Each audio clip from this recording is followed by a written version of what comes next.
Hello mga ka-amazing! And karon padulong na pod mi sa ikaduha nga isla sa among Tri Island hopping. Padulong mi sa Daku Island dinhi sa isla sa Siargao. So isa rin siya sa mga highlights mga ka-amazing kung moadto mo Siargao ang pagbisita sa tulo ka isla. So giniha naggikan na mi sa Naked, so karon padulong na pod mi sa Daku.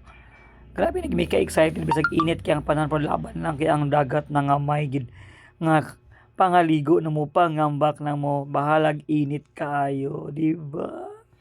So grabe gadali ang tanan oy kay sila yumigay katawa og happy lang jud kay ang tanan kay syempre na nagud may kaabot na big Siargao talagsaon gining makani din ni kilayo din gasto biya kayo. So kung nakalagag Siargao blessed na jud kay ka.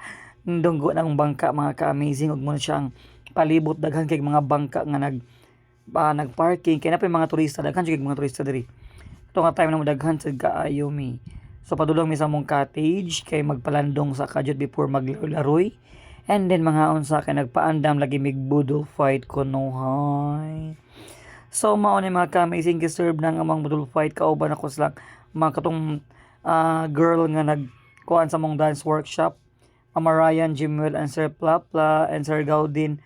Og kaning isa daga ko malarang nalimot ko sa name.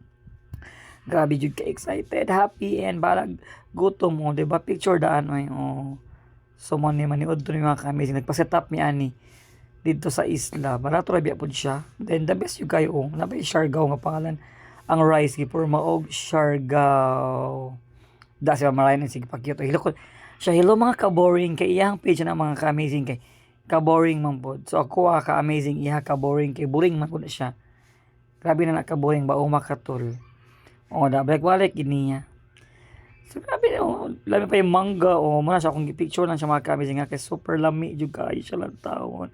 And excited kaming tanan nakaabot niya ning isla. Thank you so much Lord.